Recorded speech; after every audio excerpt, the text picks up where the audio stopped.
हाय, good afternoon.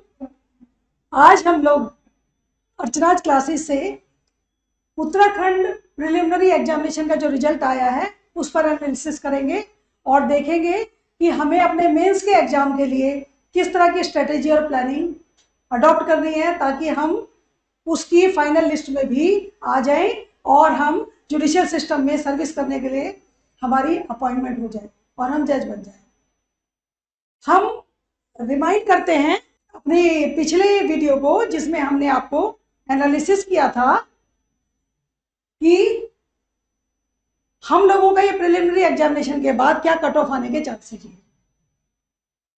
सबसे पहले मैं कॉन्ग्रेचुलेशंस करती हूँ उन सभी 209 स्टूडेंट्स को जिन्होंने अपना इस उत्तराखंड प्रिलिमिनरी एग्जाम के लिस्ट में अपना नंबर पाया है, अपना रोल नंबर पाया है और वो पूरी तरह से तैयार हो चुके हैं अपनी मेंस की तैयारी में, ताकि वो मेंस की लिस्ट में भी जो हमारी वैकेंसीज हैं 16 वैकेंसीज उनमें भी अपना स्थान बना पाए। तो इन सभी कैंडिडेट्स को जो इस लिस्ट में फिगर्ड हैं 209, 209, इन सबको मेरी तरफ से बहुत बहुत बधाई, कॉन्ग्रेचुलेशंस। हम अब देखेंगे कि हमारा कट ऑफ क्या गया है उत्तराखंड जुडिशरी में प्रिलिमिनरी रिजल्ट में। हमने अपने पिछले वीडियो में कट ऑफ को एस्टिमेट किया था, कट ऑफ उससे थोड़ा नीचे गया है। हमें ये उम्मीद थी कि पेपर थोड़ा सा लाइट था, थोड़ा सा मॉडरेट था पिछले वर्ष के कंपैरिजन में, तो थोड़ा सा कट ऑफ और ऊपर जाना चाहिए। और क्योंकि सीटें बढ़ी हुई हैं, बच्चे की संख्या भी बढ़ी हुई थी, लेकिन कट ऑफ नहीं गया नीचे, बल्कि कट ऑफ पीछे आ गया है। तो हमारे पास जो कट ऑफ है वो है जनरल के लिए 150.25, जनरल वीमेन के लिए 141.50, ओबीसी के लिए 131.50, ओबीसी वीमेन के लिए 131.75, ईडब्ल्यूएस के लिए 121.50, एससी के लिए 84.25, एससी वीमेन के लिए 86.50, एसटी के लिए 114 एंड पीडब्ल्यूडी के लिए 37.75।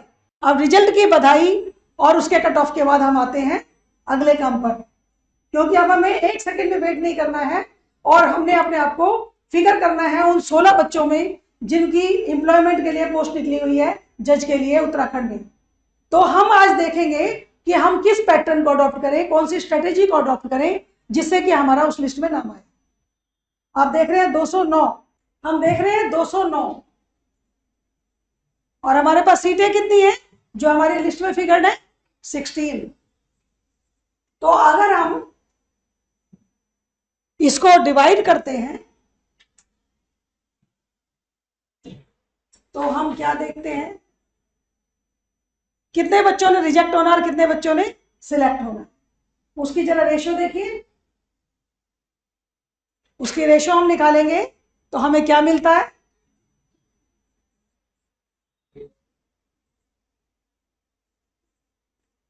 13, यानी 1:13।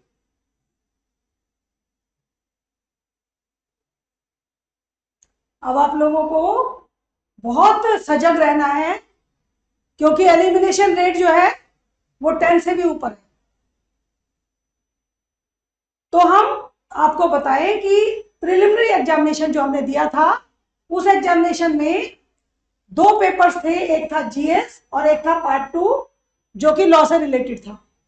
जीएस में हमारे जो मार्क्स थे, जो क्वेश्चन थे ऑब्जेक्टिव टाइप, वो थे 50 और जो हमारा पार्ट 2 है उसके थे 150, यानी 3 गुना। उसी प्रोपोर्शन में हम ये देखेंगे कि मेंस में भी हमारे पास पेपर हैं, अभी हम जाएंगे उन्हीं पेपर्स पर। हमारे पास पेपर है टोटल 5, जिनमें से 3 पेपर जो हैं वो है लॉ के, और जो 2 पेपर हैं उनमें से एक है जीएस और एक है लैंग्वेज।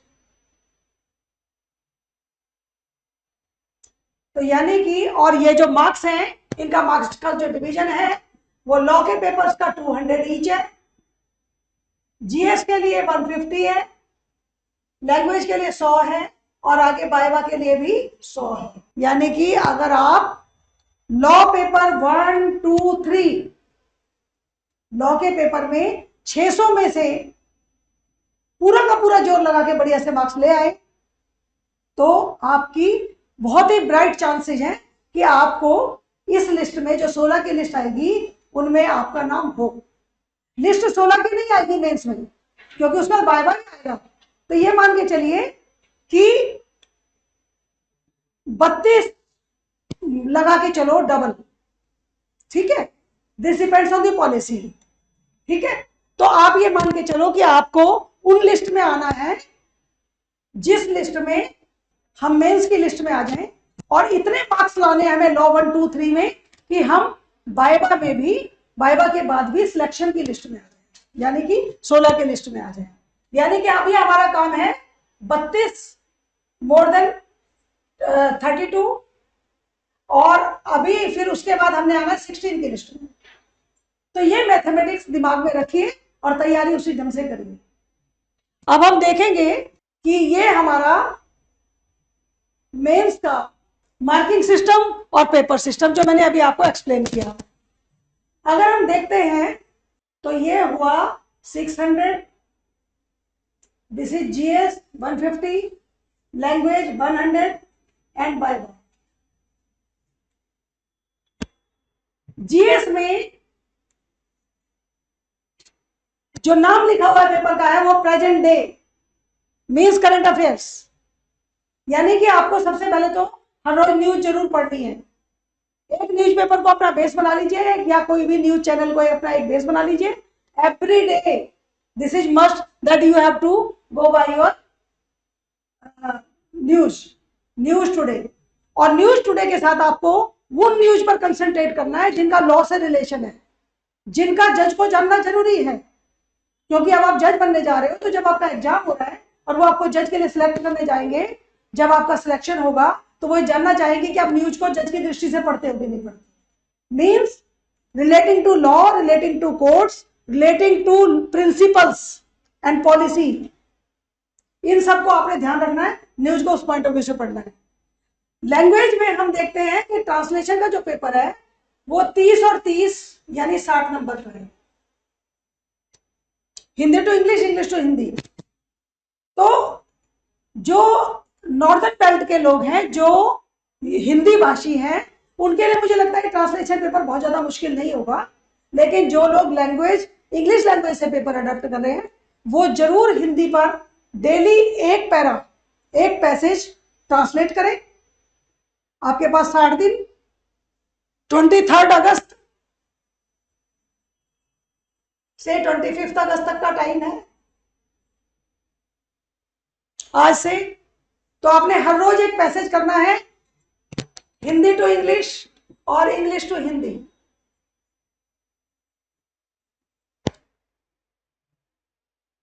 कोई भी पैसेज, जो जिनको न्यूज पेपर पढ़ने में अच्छा लगता है वो न्यूज पेपर का कोई भी एडिटोरियल उठाकर Hindi to English, English to Hindi कर सकते हैं। That would also be double the game. Means आप न्यूज भी पढ़ लोगे और साथ में उसका ट्रांसलेशन भी समझ लोगे। तो और एक आता है उसमें 40 मार्क्स का प्रेसी। प्रेसी इसलिए होता है क्योंकि वो देखना चाहते हैं जज की चीजों को समझ के नोट्स बनाने की काबिलियत कितनी है। जज का काम क्या होता है जुडिशरी में? आर्ग्यूमेंट सुनो, लेंथी पेपर्स पढ़ो, समझो, उनका ब्रीफ अपने दिमाग में सेट करो और उसको अच्छी लैंग्वेज में जजमेंट के रूप में उतारो, ऑर्डर जजमेंट के रूप में। इसलिए प्रेसी राइटिंग भी एक स्किल है जिस स्किल को वो जांचना चाहते हैं। तो इसके लिए भी आप वही रास्ता कर सकते हो कि न्यूज पढ़ रहे हो, न्यूज के साथ साथ उसको पैसेज कन्वर्ट करो, ट्रांसलेट करो और साथ में उसी को प्रेसी करने की कोशिश करो। राइट?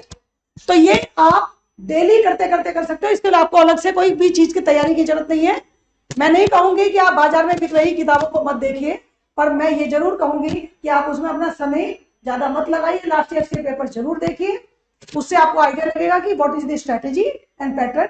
लेकिन आप कोशिश करके जनरल किताबें नहीं लीजिए और आप न्यूज़पेपर को अपना बेस बनाकर ट्रांसलेशन का भी कर सकते हैं और वो भी कर सकते हैं। तो ये आपका पेपर ऐसे क्लियर हो जाता है। जनरल स्टडीज में आपने पेपर 1 में इंटरनेशनल लॉ और GS already, GS means GS में था इंटरनेशनल लॉ एंड कॉन्स्टिट्यूशन और रीसेंट जजमेंट्स। तो आपको ये कंटिन्यू करना है और आपने करंट अफेयर्स पर ध्यान देना है। जैसे कि जो चीज बहुत ज्यादा लाइव चल रही है, जैसे सेम सेक्स लेजिस्लेशन पर डिस्कशन चल रहा है, पिटीशन चल रही है, तो उससे रिलेटेड जितने भी चीजें हैं, कॉन्स्टिट्यूशन एस्पेक्ट भी और सब कुछ, या मान लीजिए अभी कोई भी ऐसा इश्यू चल रहा है जो कि बहुत ज्यादा रेलेवेंस का है इंटरनेशनल लेवल पर, तो वो आप उठाइए और उसको उस दृष्टि से देखिए कि एक जज उसके बारे में कैसे और क्या सोचेगा। तो ये आपने इन दोनों papers per day to day काम करते हुए काम कर सकते हैं। हमारा जो बेस्ट एज है मार्क्स लाने का और पास होने का वो है 600 मार्क्स, राइट। 600 मार्क्स में जो इन्होंने डिवीजन कर रखा है, जो हमारे पेपर की स्कीम है, वो है substantive law, evidence and procedure, revenue and criminal. Revenue and criminal में आईपीसी और रेवेन्यू में local law, local revenue law, उसमें खाली आपको यूपी का वो पढ़ना है, वो लॉ पढ़ना है जो उत्तराखंड से रिलेटेड है। प्लीज रिमेंबर, यूपी के जो लोकल लॉज है उनमें से सिर्फ उत्तराखंड रिलेटेड पोर्शन को टेकअप करना है। इसमें आप अपना थोड़ा समय बचा सकते हैं अगर प्लान करें तो। आईपीसी, एविडेंस एंड प्रोसीजर, ये जो पेपर्स हैं ये सीपीसी, सीआरपीसी बेस्ड है और एविडेंस। मैं क्योंकि फॉर्मर सेशन जज रिटायर हुई हूं और मैंने 30 साल का एक्सपीरियंस है जुडिशरी में, तो मैं आपको सिर्फ एक बात कह सकती हूँ अपने एक्सपीरियंस से कि अगर किसी भी स्टूडेंट को जो कि एस्पिरेंट है जुडिशरी का और जज बनना चाहता है, अगर वो 5 पेपर्स में अपना ग्रास्प करके उसे मुट्ठी में कर लेगा तो उसे कोई भी जुडिशरी के किसी भी एग्जाम में वो फेल नहीं होगा, वो पास ही होगा, वो लिस्ट में दिखेगा। Evidence, CrPC, CPC, limitation and arbitration and IPC, ये 5 पेपर बेसिकली बेसिक लॉज है। जब आप जज की कुर्सी पर बैठोगे तो आपकी पोस्टिंग सिविल साइड में होगी, तो आपको सिविल प्रोसीजर कोड चाहिए, उससे रिलेटेड लॉ चाहिए। और जब आप क्रिमिनल साइड में बैठोगे तो आपको क्रिमिनल प्रोसीजर चाहिए, और सिविल प्रोसीजर और क्रिमिनल प्रोसीजर के साथ क्योंकि आप ट्रायल करते हो आपको एविडेंस चाहिए। सीपीसी और सीआरपीसी दोनों ही एविडेंस एक ही है, तो ये तीनों के तीनों कनेक्टेड है और आपको बहुत ध्यान से इसको बोर्ड सब्जेक्ट पढ़ के नहीं पढ़ना है। Your style and strategy should not be of the LLB type. 5 question based answer पर नहीं जाना है, नहीं आप क्वेश्चन आंसर को रटने की कोशिश करिए। जज को रटे हुए आंसर देने के बाद कोई भी अप्रिशिएट नहीं करेगा, क्योंकि अगर आपने कहीं से आंसर रटा है तो आपके जैसे और 5-7 होंगे जिन्होंने वहीं से रट लिया होगा, तो क्या लगेगा किसी पढ़ने वाले को कि किसी किताब का रटा हुआ पढ़ के आया, या किसी इंस्टीट्यूट का भी। तो रटे हुए क्वेश्चन आंसर पर और इन सब पर मत जाइए और आप अपना इस पर गिरफ्त कीजिए। CPC, CrPC, evidence act, limitation arbitration सिर्फ 2-3 लेक्चर का काम है। इसको हमें खाली ये समझना है कि लिमिटेशन कैलकुलेट कैसे होती है, कंप्यूट कैसे होती है, कब से शुरू होती है, कब खत्म होती है, और उसके शेड्यूल में क्या क्या लिमिटेशन प्रोवाइडेड है। तो it's not a big deal, it's a very small issue. सिर्फ इसको टेक्निकली आपको समझना पड़ेगा, इसमें समय भी आपको ज्यादा नहीं लगेगा, इसमें आप समय ज्यादा वेस्ट भी नहीं करेंगे।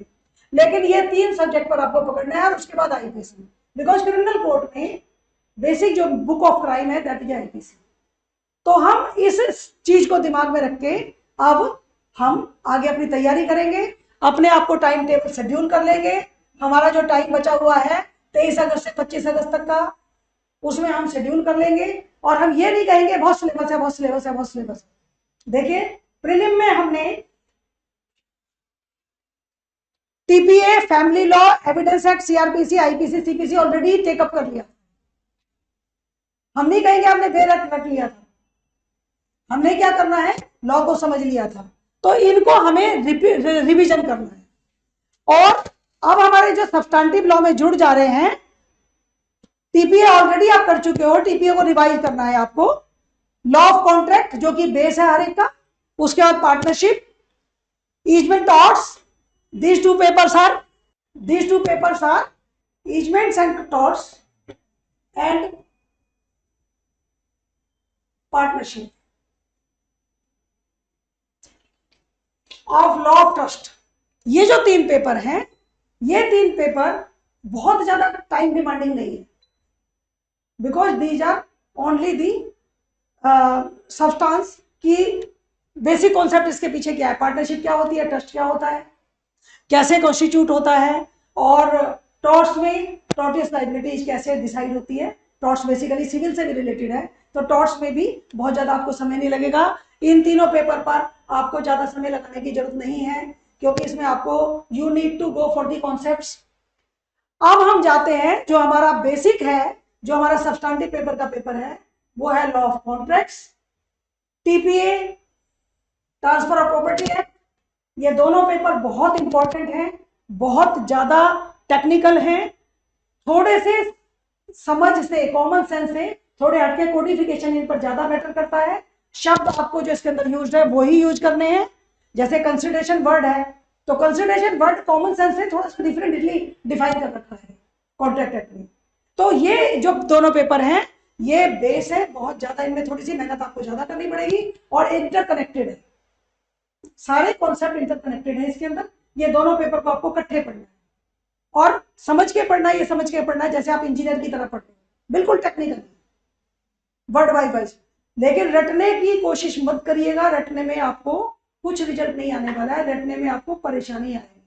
तो आप समझने की कोशिश करिएगा, इस पर आपको ध्यान देना है। और जो एसआरए का पेपर है, ये स्पेसिफिक रिलीफ का, इसको आप सीपीसी के साथ पढ़िए, प्रोसीजर लॉ के साथ, यानी पेपर लॉ 2 के साथ। ये जो सीपीसी है, इसके साथ हमने एसआरए पढ़ना है प्लस करके। जैसे लॉ ऑफ इंजंक्शन है, ऑर्डर 39 रूल नंबर 2 है, और यहाँ पे 38 टू 42 है सेक्शन। तो आपने जो एसआरए पढ़ना है, वो बेसिकली वो भी प्रोसीजर है, सब्सटैंटिवली उसको बना रखा है। तो इन दोनों पेपर को आप इकट्ठे पढ़ेंगे। इस वाले पेपर में आप इन दोनों पेपर पर ज्यादा ध्यान देंगे, ज्यादा समय देंगे, टेक्निकली पढ़ेंगे ताकि आप बिल्कुल करेक्ट हो। और इस वाले पेपर में बाकी तो सीआरपीसी है और सीपीसी है और एविडेंस एक्ट है। यहां मैं आपको ये बताना चाहती हूं, जो थर्ड पेपर है मैं आपको बता चुकी हूं कि इसमें आपको यूपी जमींदारी वाला एज एप्लीकेबल टू उत्तराखंड पढ़ना है, और आईपीसी हम ऊपर ले गए प्रोसीजर में, सब्सटैंटिव लॉ में आईपीसी को हम उसके साथ पढ़ेंगे। तो यहां हमने सीपीसी, सीआरपीसी, आईपीसी, एविडेंस, और साथ में आप लिमिटेशन एंड लिमिटेशन भी पढ़ेंगे। 2 इसमें मेंशन नहीं है, लेकिन वो यूज होगा, और एसआरए भी यही करेंगे सीपीसी के साथ। तो आपका बेसिक थ्रस्ट जो है वो है लॉ पेपर 2। बाकी सारे जो सब्सटैंटिव है, टीपीए, कॉन्ट्रैक्ट आपको देखना है, और बेसिक थ्रस्ट आपका जाएगा प्रोसीजर एंड एविडेंस, और that would be the decisive factor. मुझे ये बताते हुए बड़ी खुशी हो रही है कि हमने अपने इस फोरम से, अर्चनाज क्लासेस फॉर जुडिशियल एक्सीलेंस से, जजमेंट राइटिंग का क्रैश कोर्स शुरू किया था यूपी पीसीएस मेंस के लिए। और वहां पर जो हमने केस स्टडी ली थी, वहां पर हमने जो प्लीडिंग्स करवाई थी, प्लेंट राइटिंग कराई थी, डब्ल्यूएस राइटिंग कराई थी, और हमने साथ में इशू फ्रेमिंग कराई थी, चार्ज फ्रेमिंग कराई थी, जजमेंट कराई थी। उसमें सीपीसी की जो केस स्टडी हमने टेकअप की थी, वो as it is UP PCS mains में आ गई थी, जिससे कि बच्चों को प्रिविलेज मिला उसका, because it was already practised and they could do it in a very nice manner. अब हमने ये वाला जो कोर्स है, क्योंकि उत्तराखंड में भी बहुत वेटेज है जजमेंट राइटिंग का, प्लीडिंग राइटिंग का, तो प्लीडिंग्स, इश्यूज, चार्ज फ्रेमिंग और judgement. Pleading means plaint plus WS। इसको जानने के लिए इसका जो है उसके मार्क्स 56 मार्क्स हैं इस बार। यूपीपीसीएस में 40 मार्क्स का है, तो 200 में से 56 marks is a very good weightage. You can have a privilege on that. हम ये वाला कोर्स अब एडवांस रूप में, जो हमने 20 मार्च से 20 मई तक चलाया था और जिसमें बच्चों को प्रिविलेज मिला जिन्होंने इसे अटेंड किया था, वही सेम कोर्स हम 1 जुलाई से फिर से शुरू करने जा रहे हैं। और ये 1 जुलाई से 20 अगस्त तक होगा। और हमने इसकी कोई बहुत ज्यादा फीस भी नहीं रखी है। अगर किसी ने कोई इंस्टीट्यूट भी ज्वाइन कर रखा है, कोई कहीं से कोचिंग भी ले रहे हैं और कोई प्लानिंग भी कर रखी है, तो भी वो इसको ज्वाइन कर सकते हैं। इसकी हमने बहुत ही कम फीस रखी हुई है, 2 महीने के लिए सिर्फ 10,000 रुपीज। अगर आप चाहें तो इसको ज्वाइन कर सकते हैं। ये ऑनलाइन ऑफलाइन दोनों अवेलेबल है। और इसके बाद यानी कि हम सब्सटेंटिव लॉ का ये वाला जो है, ये वाला पोर्शन, इससे हम थोड़ा सा एक्सपीरियंस ले सकते हैं, बेटर वे में कर सकते हैं। तो इस तरह से हमने इसको टेकअप किया है। अब रही सब्सटेंटिव लॉ और प्रोसीजरल लॉ पर आंसर लिखने की बात। जो बाकी क्वेश्चंस हैं उनमें what you need is answer writing.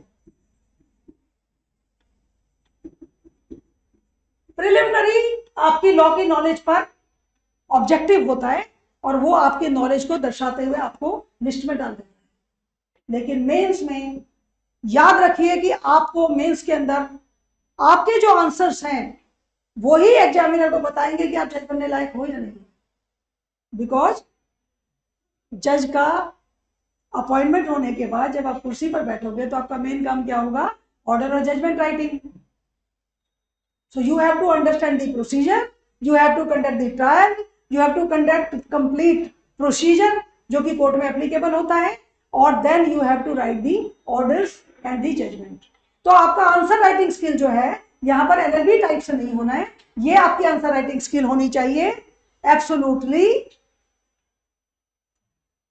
जज राइटिंग की तरफ से, जजमेंट राइटिंग की तरह से, जजमेंट राइटिंग की तरफ से, जैसे जज सोचता है और जज लिखता है। Appreciation of the facts, appreciation of the law, embedment of both and applicability of both the things along with authority of law.